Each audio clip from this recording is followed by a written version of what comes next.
Bismillahirrahmanirrahim. Alhamdulillah wassalatu wassalamu ala Rasulillah wa ala alihi wa ashabihi wa man walah. Wala haula wala quwata illa billah. Amma ba'd. Kita melanjutkan pembahasan dari Haqibah Fiqh Siyam wa Asrarihi, paket pembelajaran fikih puasa dan juga rahasia-rahasia yang ada di baliknya. Dan pembahasan kali ini kita melanjutkan dari pembahasan makruhatus shaum, hal-hal yang dimakruhkan dalam puasa. Maka musannif hafizallahu ta'ala Syekh Asaduddin Al-Ayyubi, beliau menyampaikan makruhatus shaum, kemakruhan-kemakruhan yang ada pada saat puasa.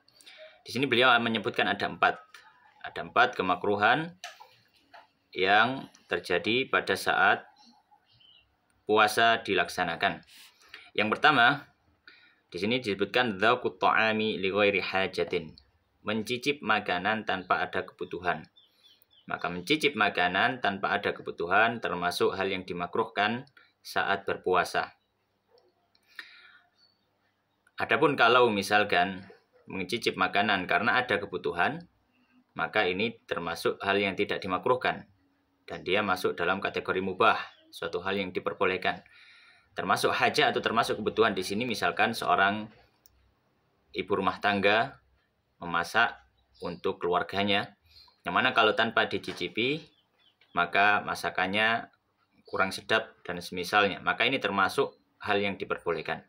Dan maksud dari mencicipi di sini adalah meletakkan makanan atau sedikit dari makanan tersebut di ujung lidah, kemudian dia mengecapnya sedikit, kemudian setelah itu dibuang. Ya, setelah itu dibuang dilepeh gitu ya.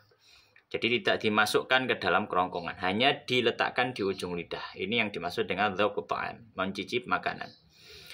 Maka mencicip makanan tanpa ada hajat atau kebutuhan, dia adalah hal yang dimakruhkan. Kemudian yang kedua, al-qublah wal lams. Al-qublah yaitu mencium, wal lams itu menyentuh, ma'a amnil inzal, ketika aman dari inzal, keluarnya air mani, au al-jima' atau merasa aman dari jima. Maka ini termasuk, di sini diberikan tambahan kategori hukum ya, yang di bawahnya yaitu khilaful aula. Ya, khilaful aula, makruh ya, tapi dia lebih dekat kepada mubah, yaitu khilaful aula. Khilaf al-aula. Maka kalau ada orang ketika di siang hari bulan puasa dia mencium atau dia menyentuh istrinya yang mahram ya, dan dia meyakini tidak akan keluar air mani atau tidak akan mengarah kepada jima, maka ini termasuk khilaful aula. Maka sebaiknya ketika berpuasa menjauhi hal-hal yang sifatnya syahwat ya, yang sifatnya syahwat. Namun apabila ketika dia mencium atau berjumbu atau bersentuhan dan dia merasa yakin atau dia memperkirakan itu nanti akan mengarahkan kepada jima atau keluarnya air mani, maka hukumnya menjadi haram. Maka hukumnya menjadi haram. Ya. Jadi hukumnya khilaful aula itu jika dia merasa dia tidak akan keluar air maninya atau tidak akan mengarah kepada jima. Kemudian yang ketiga, al-hijamatu li nafsihi au li ghairihi. Hijamah atau berbekam, baik bekam dirinya sendiri atau membekam orang lain.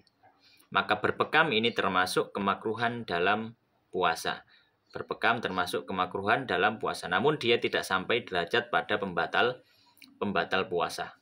Ya, tidak sampai derajat pembatal puasa. Adapun hadis yang menyatakan aftarul hajim wal mahjum, maka para ulama menyampaikan hadisnya ini dihapus hukumnya dengan hadis yang lain. Ya, bahwasanya Nabi Shallallahu Alaihi Wasallam ihtajama wa huwa shaim, beliau melakukan hijamah dalam kondisi berpuasa. Akan tetapi khurujan min khilafi man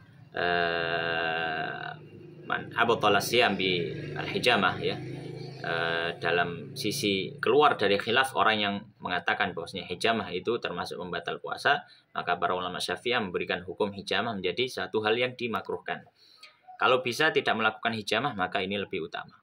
Yang terakhir, yang keempat termasuk kemakruhan puasa adalah al-mubalaghatu fil madmadati wal istinsyaq. Berlebihan dalam berkumur dan juga menghirup air ke dalam hidung saat berwudu. Ya, Maka kalau ada orang yang berwudu kemudian dia terlalu banyak berkumur atau terlalu banyak menghirup air ke dalam hidung, maka ini termasuk hal yang dimakruhkan, termasuk hal yang dimakruhkan. Namun dia kalau berwudu ya menghirupnya atau berkumurnya sedikit atau biasa saja, maka ini termasuk hal yang tidak dimakruhkan. Bahkan kalau sampai orang itu melakukan mubalaghah, berlebihan dalam menghirup air ke dalam hidung, kemudian secara sengaja berlebihan, kemudian ternyata masuk ke dalam hidungnya, maka ini bisa batal puasanya. Kalau ketika menghirupnya sengaja melakukan mubalaghah, sengaja melakukan mubalaghah. Kemudian pembahasan berikutnya adalah muharramatus shaum, hal-hal yang diharamkan saat berpuasa. Kalau tadi adalah hal yang dimakruhkan, kalau sekarang adalah hal-hal yang diharamkan. Maka di sini disebutkan ada dua hal yang diharamkan pada saat berpuasa. Yang pertama al-qiblatu wal lamsu liman yukhsha al-inzalu au al-jima'u. Al-qiblah mencium, wal lamsu dan menyentuh, tentu pada orang yang mahramnya atau bukan mahramnya, tentu pada istrinya atau budaknya. Bagi orang yang yukhsha, khawatir al-inzal keluar air maninya, atau al-jima' khawatir jima'. Maka ketika orang sudah merasa khawatir keluar air maninya atau keluar atau akan jima', kemudian dia tetap melakukan ciuman atau tetap melakukan sentuhan terhadap istrinya, tetap bercumbu, maka ini hukumnya haram. Meskipun tidak sampai mengarah kepada keluarnya air mani ataupun jima'. Ya, meskipun tidak sampai mengarah keluarnya air mani ataupun jima'. Kemudian yang termasuk diharamkan pada saat dalilnya apa? Dalilnya adalah sebagaimana dalam hadis disebutkan bahwasanya orang puasa itu da' ta'amahu wa syarabahu wa syahwatahu. Identik orang puasa itu adalah meninggalkan makan, minum dan juga syahwatnya. Maka hendaknya halal yang berbau dengan syahwat dijauhi semaksimal mungkin. Kemudian yang kedua adalah al-wisal. Al-wisal itu apa? Al-wisal itu adalah berpuasa tanpa berbuka. Al-wisal adalah berpuasa tanpa berbuka. Jadi dia nerus, kalau dalam bahasa Jawa, nerus. Jadi ketika dia sahur, kemudian dia menjalankan puasa, waktu berbuka dia tidak berbuka. Waktu berbuka dia tidak berbuka. Maka ini masuk dalam kategori yang diharamkan. Kategori yang diharamkan puasa nerus atau puasa tanpa berbuka. Karena Nabi Shallallahu Alaihi Wasallam menyampaikan, ma tazalu ummati bi khairin ma'ajjalul fitr. Selama umatku dalam kebaikan selama mereka menyegerakan berbuka. Dan Nabi Shallallahu Alaihi Wasallam menyebutkan bahwasanya wisal ini adalah termasuk hal yang tidak baik. Kemudian pembahasan berikutnya adalah pembatal puasa. Disebutkan ada 10 pembatal puasa yang ada di sini. Yang pertama, atau kita sebutkan dulu mubtilatus shaum, pembatal puasa. Yang pertama, dukhulu ainin, masuknya satu benda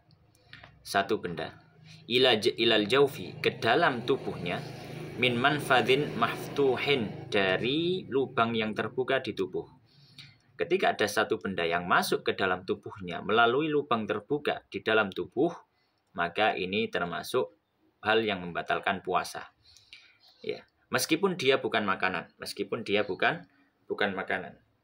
Ya. Misalkan ada air yang masuk melalui hidungnya, ada air yang masuk ke dalam mulutnya, meskipun bukan minuman misalkan, atau misalkan ada obat yang dimasukkan melalui duburnya, atau misalkan ada obat yang diteteskan ke dalam telinganya, karena telinga termasuk manfaat maftuh, ya, maka ini termasuk pembatal puasa, puasa. Akan tetapi kalau dia masuknya, atau mungkin kita jelaskan dulu, maka di sini perkataan musannif dukhulu ain, ya, masuknya ain yaitu benda yang bisa diindra, maka tidak masuk dalam kategori ini sesuatu yang tidak bisa diindra seperti angin.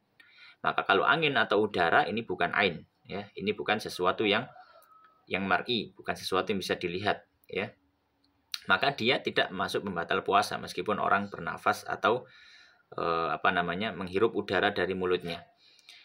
Dan ditulis di sini, ya, ilal jaufi, ya, ke dalam jauf, min manfadhin maftuhin, dari lubang yang terbuka. Maka kalau masuknya ke dalam tubuh bukan melalui lubang yang terbuka, Misalkan dia masuk melalui pori-pori kulit, maka ini tidak masuk dalam kategori pembatal puasa. Seperti apa? Ya misalkan seperti obat-obatan atau salep yang dioleskan kemudian masuk melalui pori-pori kulit ke dalam tubuhnya, maka ini tidak termasuk apa? Tidak termasuk pembatal puasa. Dan jauf ini sebagaimana disampaikan oleh para ulama, ada beberapa jauf. Yang pertama adalah ad-dimag, yaitu rongga tengkorak yang ada di kepala. Maka kalau ada sesuatu yang dimasukkan ke dalam rongga kepalanya, entah itu apa, disuntikkan atau operasi misalkan, maka ini termasuk jauf pembatal puasa. Kemudian juga rongga mulut, kemudian rongga hidung, kemudian lubang dubur dan juga lubang kubul, lubang kemaluan dan juga telinga. Ya, adapun mata ini tidak termasuk. Termasuk. Taib. Kemudian pembatal yang kedua adalah ta'ammudul qai, sengaja muntah. Maka ini termasuk pembatal puasa. Adapun yang pertama tadi dalilnya adalah tentu yang pertama adalah firman Allah Subhanahu wa taala, wa kulu washrabu hatta yatabayyana lakumul khaytul abyadu minal khaytil aswadi minal fajr tsumma atimmu siyama ilal lail. Ya, makan dan minum sampai terbit fajar.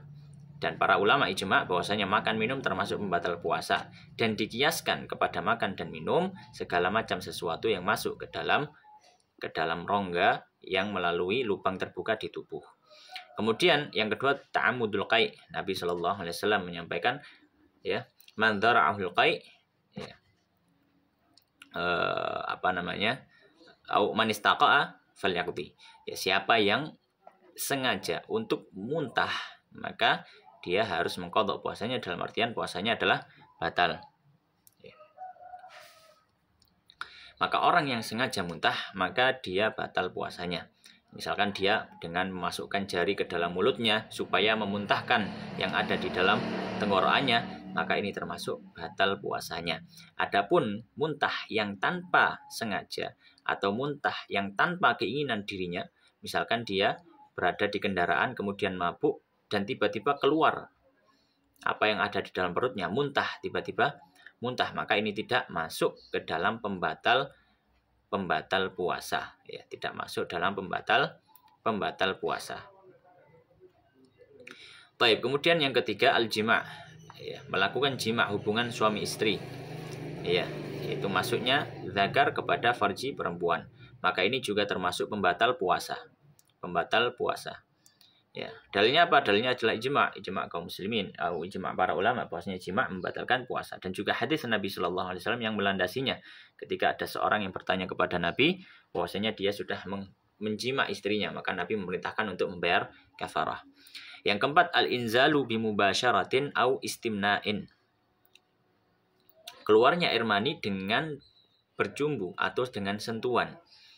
Maka kalau keluar air mani meskipun bukan dengan jima' tapi dia melakukan sentuhan, misalkan dia berjumbu dengan istrinya kemudian keluar air mani, maka ini membatalkan puasa. Atau istimna, ya, mengeluarkan air mani dengan tangannya atau dengan alat atau yang semisalnya, maka ini juga termasuk pembatal puasa. Maka di sini diketahui kalau misalkan dia keluar air mani tanpa ada unsur mubasyarah, seperti kalau misalkan dia bermimpi tanpa ada sentuhan, atau dia melihat tanpa ada sentuhan, kemudian keluar air maninya, maka ini tidak membatalkan puasa. Kemudian yang kelima adalah al-junun, gila.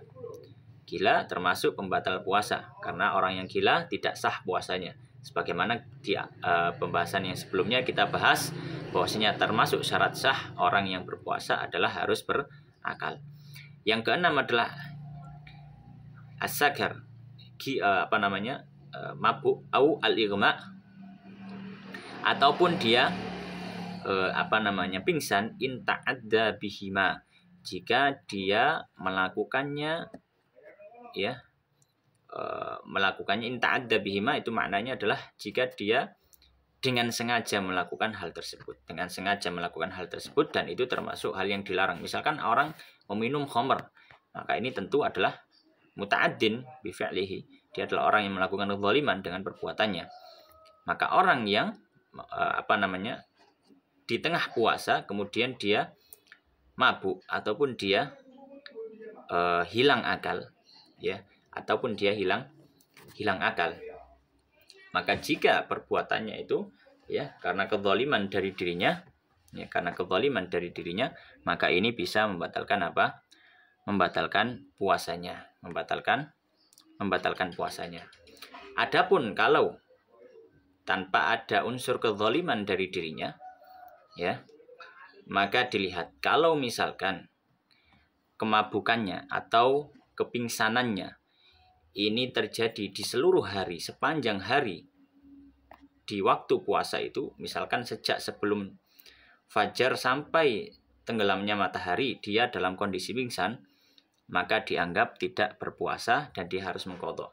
Tapi kalau misalkan sempat siuman, sempat sadar, maka puasanya dianggap sah. Ini untuk orang yang mabuk ataupun orang yang pingsan.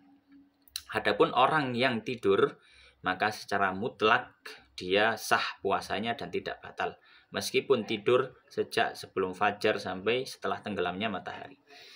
Yang ketujuh adalah haid, wanita haid.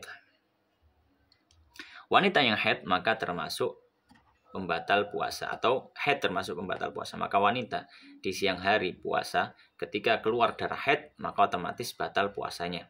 Kemudian yang kedelapan adalah an-nifas. Ketika di tengah hari puasa dia keluar darah nifas, maka batal puasanya. Yang kesembilan adalah al-wiladah, melahirkan. Maka kalau di siang hari puasa kemudian dia melahirkan bayi, maka batal juga puasanya. Kemudian yang ke-10 adalah ar-riddah, murtad, naudzubillah.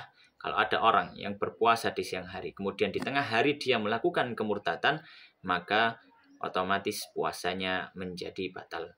Demikian wallahu taala a'lam.